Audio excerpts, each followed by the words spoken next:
Good afternoon, everybody. This is Steve, AAA Truck Sales, Monroe, Georgia. Got one here for you. This is a 2020. This is a Freightliner Cascadia 116. This truck has 598,000 miles on it. It's obviously a day cab, unless you feel like sleeping in the passenger seat, but I wouldn't recommend it. Got a Detroit engine. It's a DT13 model, automatic transmission. It's 12-speed. The shifter is on the steering wheel. You can see from the pictures. Got an air ride suspension.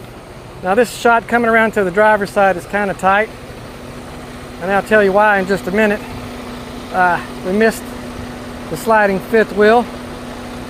It's in very good shape. It's polished up, and it is running smoothly.